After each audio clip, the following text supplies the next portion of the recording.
Good morning students. आज जो हम टॉपिक करने जा रहे हैं दैट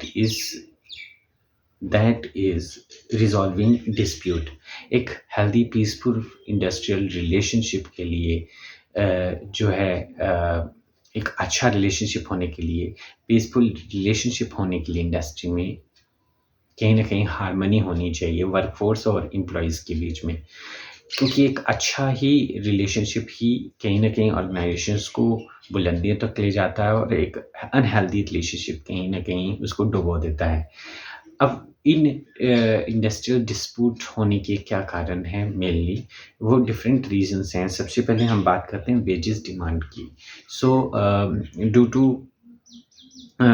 वेजेस डिमांड की, तो ये सबसे बड़ा कारण वेजेस डिमांड को लेकर जो है डिस्प्यूट कर रहा है। आज की डेट में भी ये बहुत ही डिस्प्यूटेड रीज़न है इंडस्ट्रीज़ के अंदर। सो डिमांड फॉर वेजेस कभी एंड नहीं हो सकती। हाई कॉस्ट ऑफ लिविंग की बात करें या हाई कॉस्ट की बात करें, तो या इन्फ्लेशन की बात करें, तो जो वर्कर्स हैं उनको या तो अंडर पे किया जाता है या सिमिलर वर्क करने वाले को कहीं न कहीं थोड़ा बहुत वेरिएशंस में ही वेजेस दी जाती हैं। जिसकी वजह से क्या है, ये डिस्प्यूट बना रहता है। हालाँकि बहुत सारी ट्रेड यूनियंस जो हैं, कलेक्टिव बार्गेनिंग के माध्यम से इसे सॉल्व भी करना चाहती हैं। समटाइम एग्रीमेंट किए जाते हैं। कई लॉज़ इसके ऊपर, कई लेजिस्लेशंस, कई एक्ट जो हैं वो वर्किंग हैं। मिनिमम वेजेस एक्ट है जैसे, है ना? एक्ट बने हुए हैं। स्टिल ये कारण एक डिस्प्यूट का रहा है। सेकंड है temporary and contract labour. Second reason, ये सबसे इम्पोर्टेंट रीज़न है डिस्प्यूट का, जो टेम्परेरी और कॉन्ट्रैक्टेड लेबर है ना? उन्हें, क्योंकि एक ऑर्गेनाइज़ेशन को टेम्परेरी और कॉन्ट्रैक्टेड लेबर को कम वेजेस देने पड़ती हैं, जिसकी वजह से क्या है, जो डिस्प्यूट रहता है ट्रेड यूनियंस के पर्सन जो हैं, जो सेम काम कर रहे हैं, जो टेम्परेरी और कॉन्ट्रैक्टेड लेबर है, उसके कम अमाउंट पे किया जाएगा as compare to the permanent labour. जिसकी वजह से क्या है, कहीं न कहीं डिस्प्यूट रहता है, एफिशिएंसी नहीं आती है वर्क में, और जब एफिशिएंसी नहीं होती है तो प्रोडक्टिविटी जो है वो कम रहती है। तो कहीं न कहीं एक हेल्दी रिलेशनशिप के लिए, एक इक्वल वर्क के लिए जो है सेम सैलरी होना बहुत ही ज़रूरी है। नेक्स्ट है पॉलिटिकल इंटरफेरेंसेस। कई बार क्या है, पॉलिटिकल इंटरफेरेंस की वजह से भी डिस्प्यूट्स जो है अराइज होते हैं। जो भी लेबर ऑर्गेनाइजेशंस हैं या यूनियंस हैं, लेबर ट्रेड यूनियंस हैं, वो क्या हैं, कहीं ना कहीं पॉलिटिकल पार्टीज सपोर्टेड है, और इन पॉलिटिकल पार्टीज की सपोर्ट की वजह से अगर कोई नेगोशिएशन होती भी है मैनेजमेंट और लेबर ऑर्गेनाइजेशंस के अंदर, तो पॉलिटिकल पार्टी की इंटरफेरेंस से ये इफ़ेक्ट होती है। जिसकी वजह से कई बार क्या है, घेराव हो जाते हैं या बंद हो जाते हैं, या पॉलिटिकल इन्फ्लु क्योंकि पॉलिटिकल पार्टीज़ को अपना जो है वो अपनी पावर दिखानी होती है, तो जिसकी वजह से डिस्प्यूट राइज़ हो जाते हैं एक मैनेजमेंट और लेबर के अंदर। नेक्स्ट है technological. With the advancement of technology और चेंजिंग बिजनेस इन्वायरमेंट ना, बहुत सारे चेंजेस ऑर्गेनाइजेशन में होते हैं, जिसकी वजह से रिट्रेंचमेंट या ले ऑफ होता है, या कहीं न कहीं क्या है, चेंजेस है। तो जो लेबर यूनियंस हैं वो ये चेंज होने नहीं देना चाहती, बिकॉज़ उनको कहीं न कहीं जॉब की इनसिक्योरिटी फ़ील होना शुरू हो जाती है। क्योंकि टेक्नोलॉजी चेंज है तो काम करने का तरीका भी बदलेगा, तो जिसकी वजह से डिस्प्यूट पैदा हो जाता है, लॉकडाउन हो जाते हैं ऑर्गेनाइजेशंस के अंदर।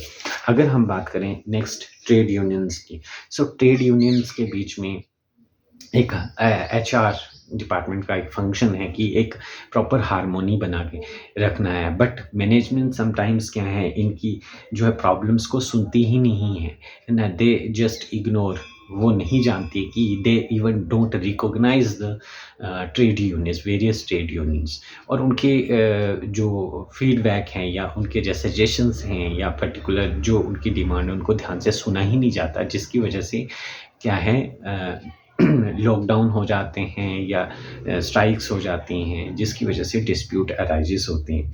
नेक्स्ट है unfair labour practices. Unfair labour practices में समटाइम क्या है, जैसे मैंने बताया कि अनफेयर लेबर हमें जैसे सभी एम्प्लॉइज़ जो हैं बराबर हैं, एक team as a team work कर रहे हैं, तो कहीं ना कहीं एक ऑर्गेनाइजेशन में ये बहुत ज़रूरी है कि हर ट्रेड यूनियंस की, हर लीडर्स की बात को ध्यान से सुना जाए और उस पे अमल किया जाए।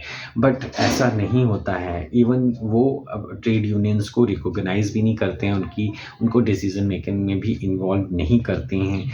न या कोई भी टेक्नोलॉजी का चेंजेस आती हैं, तो वो नहीं करते हैं, सुनते नहीं हैं और उन्हें डोमिनेट करते हैं, उन्हें थ्रेटन करते हैं कि उनकी जॉब जो है चली जाएगी अगर किसी तरह का उसमें उन्होंने डिस्प्यूट को राइज़ किया।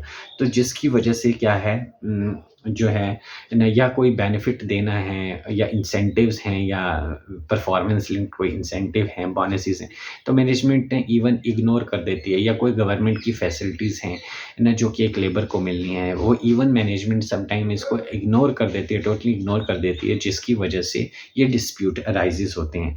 देन नेक्स्ट पॉइंट है मल्टीपलिसिटी ऑफ लेबर लॉज। आज की डेट में इतने लेबर लॉज जो हैं, ऑलमोस्ट मोर देन 150 एक्ट्स जो हैं वो लेबर लॉज के अंडर हैं। बट एक अच्छा पढ़ा लिखा अगर मैनेजमेंट में पर्सन है, तो यही लॉज क्या हैं, इन्हीं लॉज के भरोसे पे हम जो मैनेजमेंट है वो उनको क्या करती है, डोमिनेट कर देती है ना, जिसकी वजह से क्या है, सम टाइम जो हैं वो डिस्प्यूट्स जो हैं वो अराइज हो जाते हैं।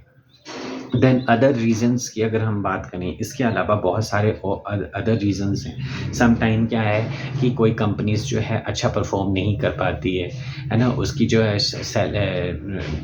जो मटेरियल है वो मार्केट में नहीं बिक पाता है या रॉ मटेरियल नहीं है, जिसकी वजह से रिट्रेंचमेंट या ले ऑफ या स्ट्राइक्स या ले ऑफ कर दिया जाता है या वॉलंटियर रिटायरमेंट दे दी जाती है, जिसकी वजह से ट्रेड यूनियंस में कन्फ्लिक्ट्स पैदा हो जाते हैं और जिसकी वजह से डिस्प्यूट अराइजेस होते हैं। So these are the different one can say 8 kind जो है तरीके हैं, 8 तरीके हैं जिसकी वजह से इंडस्ट्रीज़ में डिस्प्यूट राइजेस होते हैं।